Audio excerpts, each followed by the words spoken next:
a universal level threat that is supposed to challenge a god of destruction, is foreshadowed to arrive in Dragon Ball Super. So which fighter should neutralize him? The pacifist disciple of angels? Kai's gentle chosen one? Designer based by his own design? Or unstoppable mutant of warrior species? Wait, maybe not. Because this menace is tied to a destroyer who do not want to personally end him, but has kept a check on his activities. Whereas this time, the destroyer should set eyes on creation rather than destruction. So me, Thesis here, is gonna talk about why I think Ultra Ego Vegeta should be the one to destroy Black Frieza in coming saga of Dragon Ball Super. So, Vegeta. Actually, more like Vegeta, considering his attitude and that long spike of hair that will even make a porcupine jealous. Vegeta is getting a new form called Ultra Ego, a form reminiscent of a destroyer like Beerus. Beerus has a history with Vegeta's race, which he destroyed by ordering a very eager Frieza. While Frieza and Vegeta are childhood buddies. Sorry, I misspelled childhood baddies, who used to watch destruction of planets in their 3D goggles. So, when Frieza is getting a new boost, I guess it's time for Vegeta to settle score with him. But first, let us recap their history. Vegeta and Frieza both were born in royalty, while Frieza was likely favorite of King Cold's choices since he was a mutant born with higher power level than King Cold. King Cold seems to have spoiled him with privileges like granting him a levitating capsule, or it may have been that he just scared King Cold to acquire it. Vegeta, on the other hand, seems to be protective of his father, as seen in instance with Beerus, though we can consider them both as thinking themselves highly in comparison more common folks of the race. But things changed for Vegeta when he was sent to Frieza as gift from his father. This abandonment should have led him to not caring about his father anymore, as seen when Vegeta hears about his planet's destruction. Since Frieza was way stronger than Vegeta as kid, we can consider that Frieza treated him just like a servant. And since Vegeta blew up Nappa, which I think someone who Vegeta never respected, and Nappa stealing Saiyan pride, showing weakness which angers Vegeta, and then getting defeated by someone he called lower class. So Vegeta must have doubted Saiyan scientists as well if there were any. At this point, Vegeta has no followers, and his royalty has harmed him more than helped. Imagine his childhood with an egotistical person like Frieza, hating him for his racial traits. So Vegeta would be cursing his luck that his royalty was the reason for his enslavement and resentment. Thus, we should remember that his royalty served Vegeta nothing. Here, we get a ruthless, selfish, arrogant, self-claimed prince who has only one goal in his mind, that is to destroy Frieza, preferably using a waste from Dragon Balls. And this leads to a point in story where on Namek village, Vegeta gets impatient and kills entire Namekian village, as it was the best method at time he saw for getting Dragon Balls. This is what I consider Vegeta's most wrongdoing done on screen, reflecting to similar stories of Saiyans. Though we can note that even though traumatized, Vegeta did enjoy destroying, but only causes destruction when he panics. Unlike Beerus, whom we get later introduced in the series, who is not actually intent on destruction, but does is at a requirement, and has a knack for it. Another thing to remember about Vegeta. Next, we see Vegeta demanding Krillin fatally wound him to get Zenkai boost, thus also implying that Vegeta is not scared of pain if he's going to boost his offensive capabilities, hinting a rival for Ultra Ego. Remember this too. But he definitely has to learn motivation skills. I mean, since Krillin was elected, he should have showed him the royal nose of his, and then Krillin will curse Vegeta that he will never grow more hair, causing spiritual damage. But maybe Zenkai boost doesn't work that way. Now, at this point in Super Saiyan story, Vegeta is actually okay with Goku being stronger than him. If Goku intends to destroy Frieza, considering it as a payback for underestimating his race. Vegeta also helps Goku heal. Then Vegeta initiates fight with Frieza. Vegeta imagines he may have a chance of winning with Zenkai boost from Krillin, which Frieza proves brutally wrong. We could also see Frieza's cruel nature, where he sadistically inflicts hits on Vegeta's wounded back, though Vegeta does not plead for mercy, swallowing his death and pain over his pride. In his end moment, we see Vegeta requesting to Goku to kill Frieza. But if Vegeta sees Goku sparing Frieza, Vegeta will totally hate it, like Ginyu Force instance, where we see Vegeta mocking Goku for being too forgiving. After this saga ends, Vegeta leaves to find Goku and train with him to become a Super Saiyan. After returning though, Vegeta kind of settles down with Bulma, since she keeps taking his care, which Vegeta did not get when growing up. Enter Android Saga, where we saw Vegeta finally unlocking Super Saiyan form himself, although most people may think this is due to Vegeta letting go of his desire to be a Super Saiyan. That shouldn't be true, because Vegeta still believes that all royals are super by default, and he just needs to exercise. But that did not happen. So, instead, I think it was because Vegeta was in solitude and was refusing to prove himself to anyone anymore. Unlike Namekian part, where he wanted to show himself as Super Saiyan to Frieza, presumably even Goku. Next up is Vegeta training strenuously to surpass the usual Super Saiyan form. I have heard in many posts about this method being counterintuitive to Roshi's rule of eat, sleep, train well, but this is more like Vegeta's attitude. I mean, that final flash was a blast. It was on par with Goku's instant Kamehameha, which had an advantage of more accuracy due to its close range, and that was after training. So I think his stubborn survivor attitude in training does allows Vegeta to go all out. This is definitely a point to remember. Now, in Cell Saga, he makes a terrible mistake by trying to compete with Gohan to honor Trunks' death, because him being insecure as father. A somber reminder of his own abandonment from his father. Later on, it's revealed that Vegeta is honest with Gohan. Since Gohan is a compassionate character, the feeling Vegeta expressed here was regret. Regret for letting Cell go full power, something Trunks fought him to warn about. Finally, we saw Vegeta sacrificing his spotlight by helping Gohan by being his side striker, showing that Vegeta does not put his Saiyan pride above respect for life. Well, we should remember this. Sometime later in Majin Saga, we saw Vegeta feeling himself being irredeemable when he attacked Goku with Ki Beam, which exploded on spectators, causing sweat to form on his forehead, indicating that Vegeta is stressed. Then he starts acting that he was all evil, even being able to fool Babidi. In this arc's end, Vegeta accepts that he loves bonds he made on Earth and is ready to part from them to save them, including his despised equivalent Goku, which eventually leads him to acknowledge Goku as superior Saiyan after all the pent-up rage has been burnt out. Here, we also saw that Vegeta finally left his job at McVegeta and accepts that Carrot is more healthier, and even fuses with him to form Burrito. Vegito. Moving on to struggle against Beerus. We saw that Vegeta acknowledges Beerus' capabilities and does not show his usual self, being ready to do humiliating dance for Beerus' pleasing, and sharing his power with Goku, again putting his pride after what he considers worth protecting, but this time cautiously. This is opposite of Frieza, who consciously threatens to destroy to build something of his own. I mean, we never saw Vegeta going on a conquering spree after Namek. Instead, he was actually adjusting on Earth, which leads to these things happening.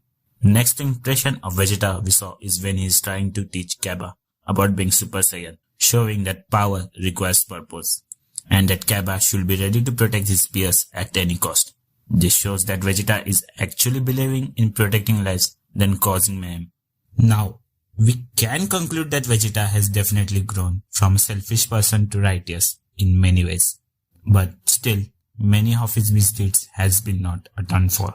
Since we have looked at Vegeta and Frieza's history, let us understand Beerus's.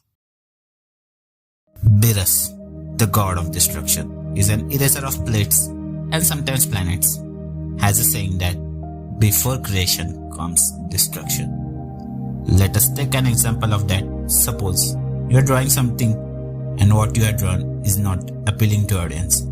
Then rather than stretching on already drawn lines, it may be more efficient to erase and redraw things. So my main point about this is that if we keep drawing on paper too deep, it may just tear, and also if you keep rubbing on a paper, that will also tear it. Imagine Kai as a pencil, Destroyer as an eraser, and Shit as universe. If Kai's create too much, amalgamations may be formed, like Majin Buu. Also, if Destroyer does never hold backs, universe will still cease to exist. Thus, a balance of both forces is required. Basically, I say that Hakai energy should be only worthy to someone who should be unwavering and restrained in its use. Let us make this as 2 rules of Hakai application. Now, we have seen 3 characters that have survived some form of Hakai. Frieza from another destroyer, Vegeta from Toppo, and Goku from Beerus. The latter being pacifist and getting invested into Ultra Instinct's perfection. So now remains Frieza and Vegeta. About rule 1, one should be unwavering in its use. Thus, here comes the thing. Frieza, although destructive, does not actually feel anything when destroying something. He is more appealed by the thought of intimidating someone, as seen when he was actually ready to spare Vegeta for his servitude. So basically Frieza can let many corrupt beings live on. But Vegeta, on the other hand, is absolutely ruthless, that even if someone will plead him for mercy, he will just. Moving to rule 2 as counter argument to rule 1, we can understand that Frieza destroys what he does not like. Example, Saiyan race, Namekian race, and so on. So it is likely that Frieza will abuse this power and erase something what Kai will actually deem as a worthy life form. The same does not apply for Vegeta, because we know Vegeta does not like Goten, some contestants of Tournament of Power, but still respects them as a form of life. So he won't attack out of hatred. I mean, he never actually killed Goku, but there is one major problem with Vegeta. His Saiyan pride.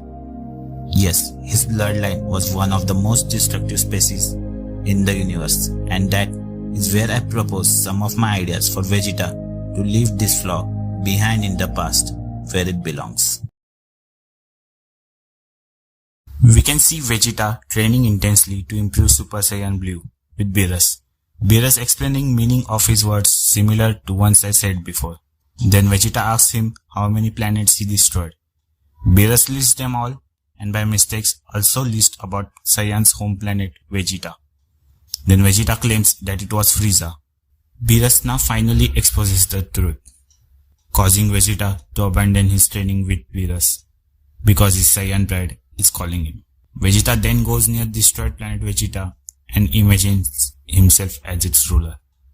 But then he realizes his royalty only caused him pain, and then remembers about Bulma, a human taking his care, causing him to try to forget his painful past. Meanwhile, Goku has learned about true Ultra Instinct, but is challenged by Black Frieza. Vegeta, reading this news on a billboard on spaceship, understands that he may need to help Goku here. Here, Vegeta finds a fellow fighter from past, possibly Kaba, who is here to view the fight between Black Frieza and Goku. Vegeta tells Kaba that he needs to train to face Frieza. Then Vegeta and Kaba starts training. Vegeta starts to destroy nearby surface as he misses it due to his distraught mind. Kaba then tells him to stop, but now Vegeta calls Kaba a fake Saiyan. Kaba asks why.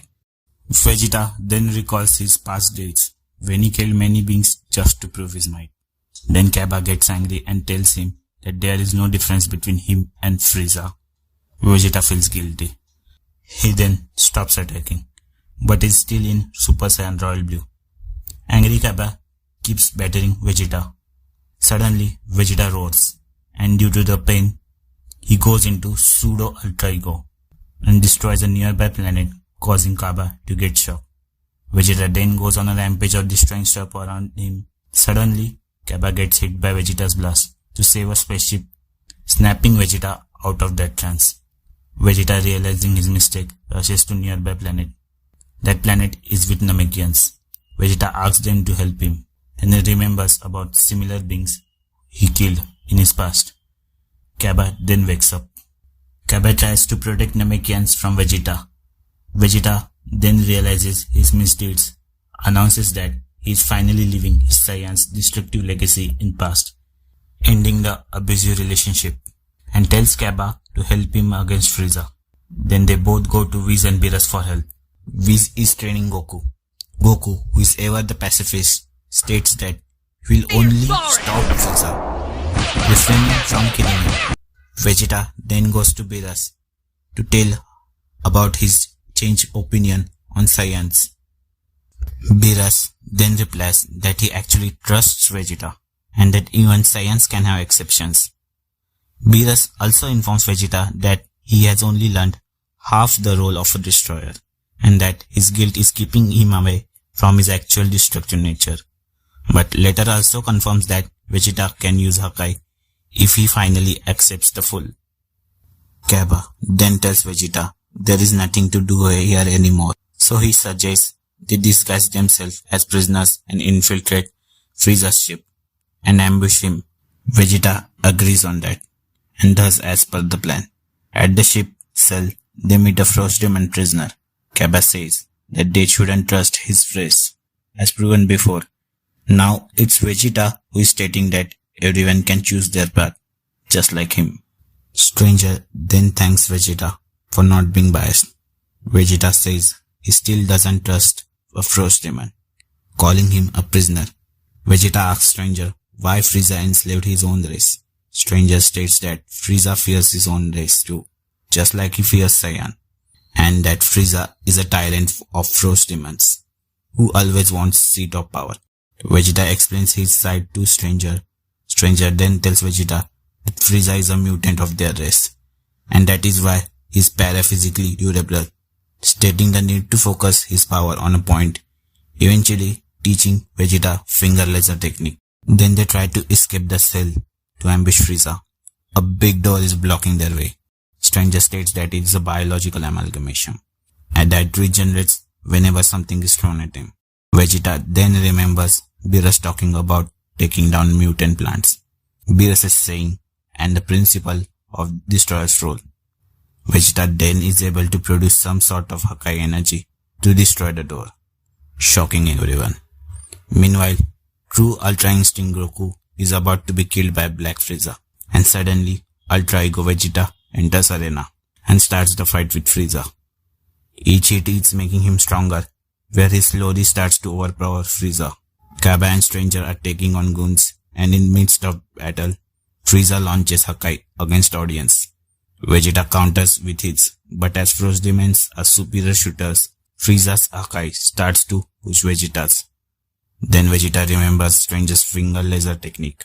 Vegeta then takes a charging stance just like Final Flash and applies the technique on Hakai.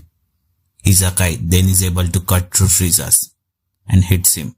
Since Vegeta is no god of destruction, his Hakai only reverts Frieza back to his fourth form, not killing him. But Frieza is drained. Frieza then pleads for ki to Goku and Vegeta.